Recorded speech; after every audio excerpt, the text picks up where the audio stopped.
Assalamualaikum Bu, selamat pagi. Waalaikumsalam, selamat pagi juga. Iya Bu, terima kasih. Kalau boleh tahu nama kamu siapa lagi? Nama saya Fitri Bu.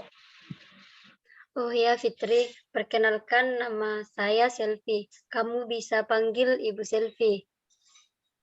Iya Bu. Terima kasih karena kamu sudah menghubungi Ibu untuk melakukan proses konseling ini.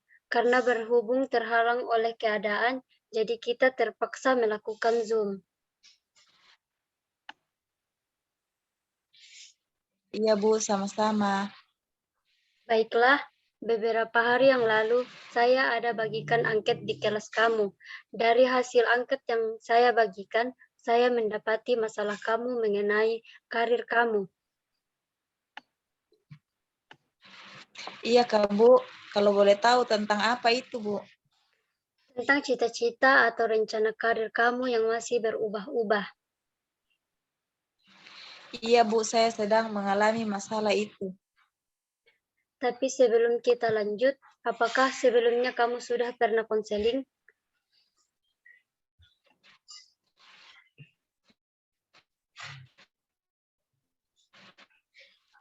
Iya, saya sudah pernah mengikuti konseling Bu, dan saya sangat senang melakukan proses konseling karena di dalam melakukan konseling inilah saya curhat tentang masalah-masalah yang saya alami Bu.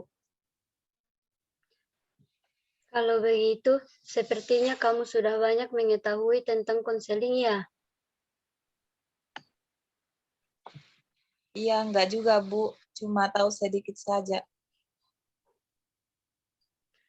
Baiklah, sebelum kita masuk ke dalam proses konseling, saya akan menjelaskan sedikit bahwa dalam proses konseling ini, kita akan bersama-sama mendiskusikan masalah apa yang sedang kamu alami, sehingga kita bisa menemukan mana yang baiknya untuk kamu dalam menghadapi masalah ini. Agar apa yang kita inginkan dalam proses konseling ini dapat tercapai dengan baik. Saya mau kamu bisa terbuka dalam menceritakan masalah kamu. Kamu tidak perlu takut untuk saya membeberkan kepada orang lain apa yang kamu ceritakan nantinya. Karena sudah tugas kami sebagai seorang konselor untuk membantu kamu dan menjaga rahasia kamu nantinya. Nah, saya usahakan pasti bisa menjaga semua rahasia kamu terkait dengan masalah ini. Percaya sama saya. Iya Bu, baiklah saya percaya.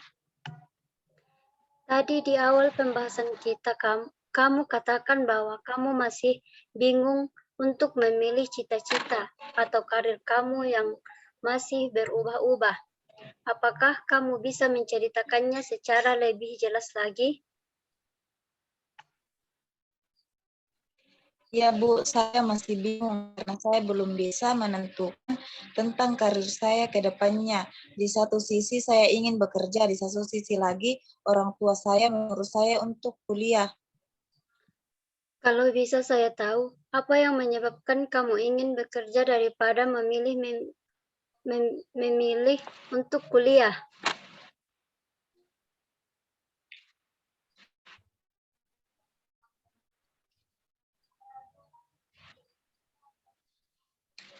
Jadi sebenarnya saya lebih tertarik untuk, tapi berhubung orang tua saya menyuruh saya untuk kuliah, saya tertarik untuk bekerja karena saya tidak ingin membebani kedua orang tua saya lagi, Bu. Dan inilah salah satu alasan yang membuat saya untuk tertarik memilih bekerja ketimbang kuliah, Ibu. Dengan cara seperti ini, atau bekerja mencari uang sendiri, tidak meminta lagi kepada orang tua saya, Bu.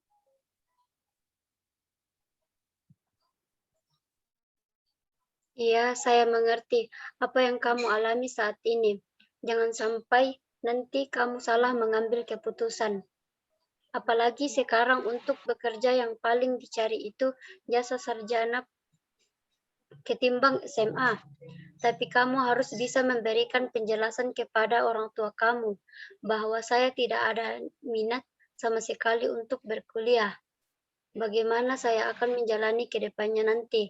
Karena segala sesuatu itu dapat dijalani dengan baik dan itu semua berawal dari adanya kemauan yang berasal dari diri sendiri, tanpa ada paksaan dari siapapun. Jadi, jika saya mengikuti kemauan orang tua, kemudian saya tidak mampu dalam menjalaninya, maka itu semua hanya percuma dan sia-sia.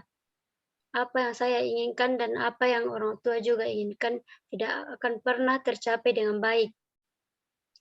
Kamu pasti bisa menjelaskan sama orang tua kamu kenapa kamu lebih memilih bekerja dan itu semua ada tujuan tertentunya buat kamu dan juga Iya Bu, saya akan berusaha memberikan penjelasan kepada orang tua saya, tapi saya takut nanti orang tua saya tidak mau menerima alasan saya Bu. saya yakin kamu pasti bisa.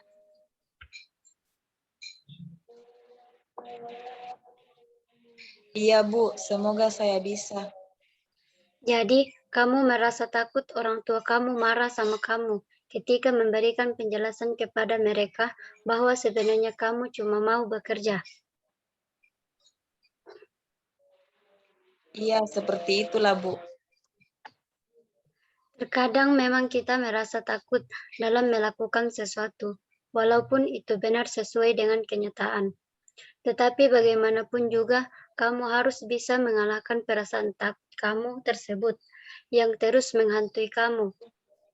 Kamu harus mencoba, tapi saya sangat yakin bahwa kamu pasti bisa.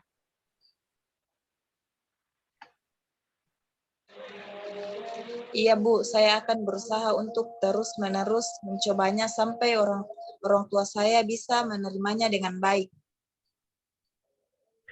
Nah, setelah proses konseling yang kita lakukan sejauh ini, bagaimana perasaan kamu? Saya sudah merasa nyaman, tenang, dan bahkan saya memiliki keberanian untuk memberikan penjelasan kepada orang tua saya nanti. Iya, baiklah. Semoga pertemuan kita hari ini dapat bermanfaat. Lain kali, jika kamu ada waktu dan ada yang mau diceritakan sama saya atau mau melakukan konseling, silakan saja menghubungi atau langsung menemui saya di ruangan. Iya Bu, terima kasih atas bantuannya. Baiklah, belajar yang rajin ya. Iya Bu. Assalamualaikum Bu. Waalaikumsalam, ada yang bisa saya bantu, Nak? Iya Bu, saya ingin konsultasi dengan Ibu. Apakah Ibu memiliki waktu? Iya, Nak, silahkan.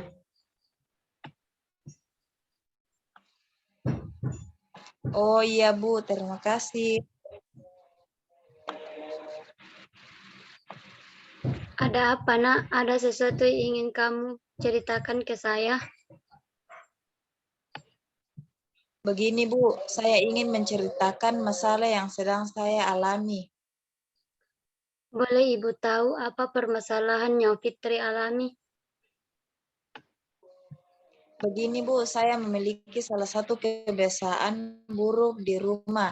Saya telat bangun pagi saat di rumah Bu. Saya hanya cepat bangun pagi saat akan ke sekolah. Orang tua saya terkadang sangat jengkel dengan perilaku yang telat mandi. Akibatnya saya sering dimarahi Bu. Saya lama-lama jengkel dengan itu Bu.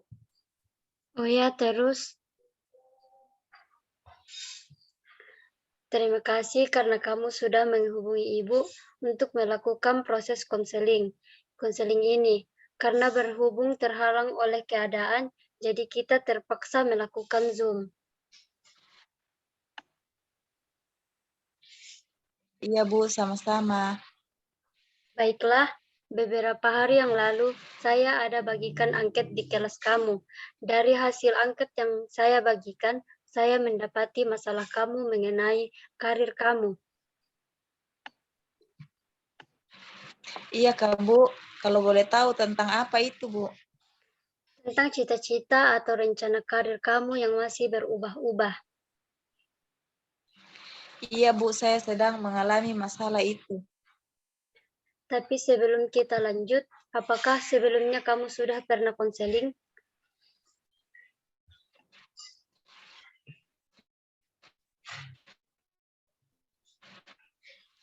Iya, saya sudah pernah mengikuti konseling Bu, dan saya sangat senang melakukan proses konseling karena di dalam melakukan konseling inilah saya curhat tentang masalah-masalah yang saya alami Bu.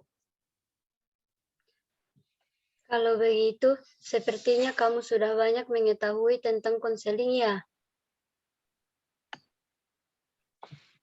Iya, enggak juga Bu, cuma tahu sedikit saja. Baiklah, sebelum kita masuk ke dalam proses konseling, saya akan menjelaskan sedikit bahwa dalam proses konseling ini, kita akan bersama-sama mendiskusikan masalah apa yang sedang kamu alami, sehingga kita bisa menemukan mana yang baiknya untuk kamu dalam menghadapi masalah ini. Agar apa yang kita inginkan dalam proses konseling ini dapat tercapai dengan baik. Saya mau kamu bisa terbuka dalam menceritakan masalah kamu. Kamu tidak perlu takut untuk saya membeberkan kepada orang lain apa yang kamu ceritakan nantinya. Karena sudah tugas kami sebagai seorang konselor untuk membantu kamu dan menjaga rahasia kamu nantinya. Nah, saya usahakan pasti bisa menjaga semua rahasia kamu terkait dengan masalah ini.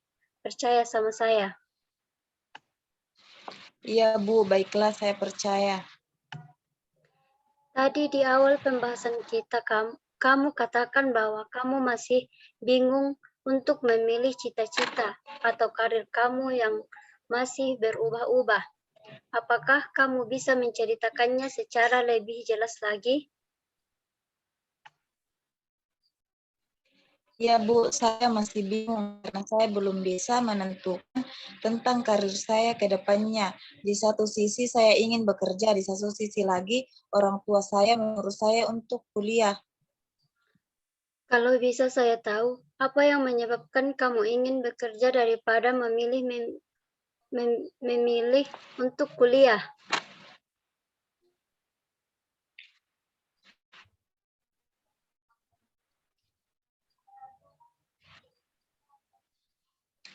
Jadi sebenarnya saya lebih tertarik, tapi berhubung orang tua saya menyuruh saya untuk kuliah, saya tertarik untuk bekerja karena saya tidak ingin membebani kedua orang tua saya lagi, Bu. Dan inilah salah satu alasan yang membuat saya untuk tertarik memilih bekerja ketimbang kuliah, Ibu. Dengan cara seperti ini atau bekerja mencari uang sendiri, tidak meminta lagi kepada orang tua saya, Bu.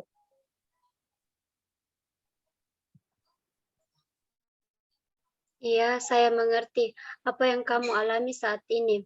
Jangan sampai nanti kamu salah mengambil keputusan. Apalagi sekarang untuk bekerja yang paling dicari itu jasa sarjana ketimbang SMA. Tapi kamu harus bisa memberikan penjelasan kepada orang tua kamu bahwa saya tidak ada minat sama sekali untuk berkuliah. Bagaimana saya akan menjalani ke depannya nanti, karena segala sesuatu itu dapat dijalani dengan baik, dan itu semua berawal dari adanya kemauan yang berasal dari diri sendiri, tanpa ada paksaan dari siapapun. Jadi, jika saya mengikuti kemauan orang tua, kemudian saya tidak mampu dalam menjalaninya, maka itu semua hanya percuma dan sia-sia. Apa yang saya inginkan dan apa yang orang tua juga inginkan tidak akan pernah tercapai dengan baik. Kamu pasti bisa menjelaskan sama orang tua kamu kenapa kamu lebih memilih bekerja, dan itu semua ada tujuan tertentunya buat kamu dan juga sudah berapa lama Fitri memiliki kebiasaan telat bangun pagi? Sudah hampir 1,5 tahun, Bu.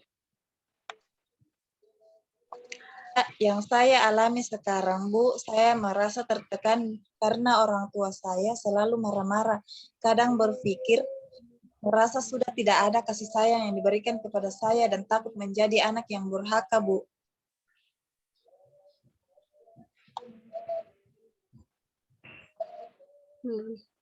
Iya, iya, Ibu mengerti. Dan Ibu sangat prihatin mendengarkannya. Dan Ibu sangat merasakan apa yang Fitri rasakan saat ini.